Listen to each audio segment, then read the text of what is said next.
Bienvenue,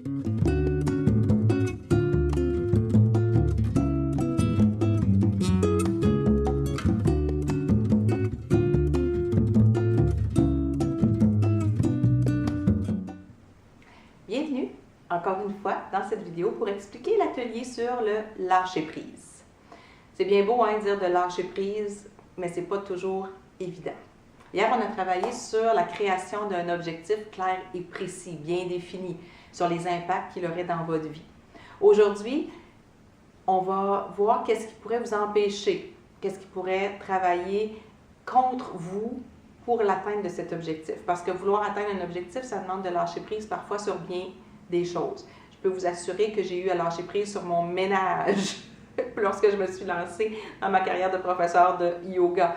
Je travaille beaucoup, donc je travaille plus qu'avant, mais ça me faisait plaisir et c'était quelque chose que j'avais accepté. Ce serait ainsi. Le ménage serait moins parfait qu'avant. Donc, il y a parfois des choses comme ça sur lesquelles on doit lâcher prise, qui ont un impact sur les gens qui nous entourent et eux aussi doivent apprendre à vivre avec notre nouvelle réalité. Le lâcher prise, c'est difficile parce qu'on se sent coupable. On n'est pas capable de lâcher prise sur certains éléments de notre vie parce qu'on a peur, parce qu'on se sent coupable. Donc, la première partie du questionnaire, vous allez déterminer vos peurs. Qu'est-ce qui fait comme peur, comme doute, qui fait que vous pourriez avoir du mal à concrétiser votre objectif? Qu'est-ce qui fait que c'est difficile d'avancer vers votre idéal de vie? Qu'est-ce qui fait qu'il y a comme du brouillard, qu'il y a comme des éléments dans votre vie dont vous aimeriez vous débarrasser, mais vous ne le faites pas? Ils sont comme en trop. Donc, c'est souvent lié à la culpabilité. C'est des peurs, des craintes, des doutes. Donc, qu'est-ce qui fait partie de ces peurs-là, de ces doutes-là? Nommez-les, prenez-en conscience, c'est déjà un bon premier pas. Faites-en la liste, vous avez les exercices, les questions pour vous aider à les compléter. Donc, première partie du questionnaire concerne les peurs. La deuxième partie du questionnaire va concerner vos obligations. Alors, on a tous des obligations. Je veux dire, je ne peux pas me lever, moi, comme on dit, on ne peut pas faire du yoga puis de la méditation 24 heures par jour. Il faut payer nos factures, il faut nourrir nos enfants, il faut prendre soin de soi, il faut avoir des relations avec les humains. C'est facile d'appliquer des principes de yoga. Souvent, je vais vous raconter une histoire. Il y a quelqu'un qui était parti dans une grotte pour méditer pendant des années et des années. Puis, lui a dit, hey, moi, je l'ai compris, j'ai appris, j'ai intégré le yoga, la philosophie du yoga. Il a médité dans le fond d'une grotte. C'est facile quand on est tout seul, quand on n'est pas confronté à la réalité. Réussir à intégrer le yoga et la philosophie du yoga dans son quotidien. Lorsque on est bousculé au travail, on est bousculé dans notre famille, on est bousculé dans nos activités parascolaires ou dans les activités sportives, toujours on nous en demande plus, on se met de la pression, on veut accomplir, réaliser, faire. Donc, se ramener et être, c'est loin d'être toujours évident à cause des obligations. Donc, la partie numéro 2 concerne les obligations. Quelles sont vos obligations familiales, professionnelles? Donc, je vous ai placé des questions pour vous aider à les identifier.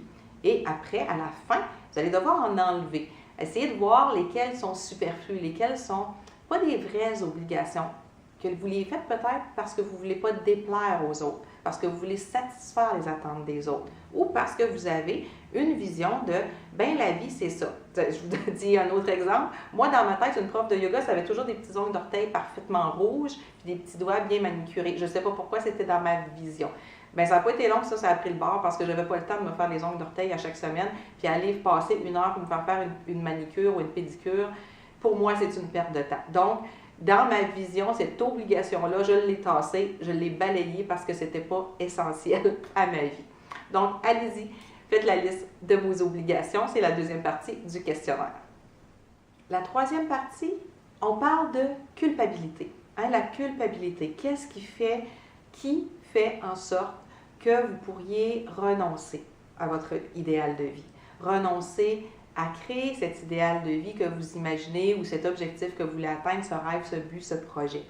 Donc, parfois, on dit « Oh boy, ça bouscule trop de monde, ça bouscule trop de choses, on se sent trop coupable et on décide de reporter à plus tard. » On peut décider d'abandonner, mais on peut juste décider de reporter à plus tard. Donc, mais il y a toujours possibilité de commencer un petit peu, de faire des petits pas. Donc, essayez de faire du ménage dans cette culpabilité? Qu'est-ce qui fait que vous pourriez ralentir ou aller plus vite?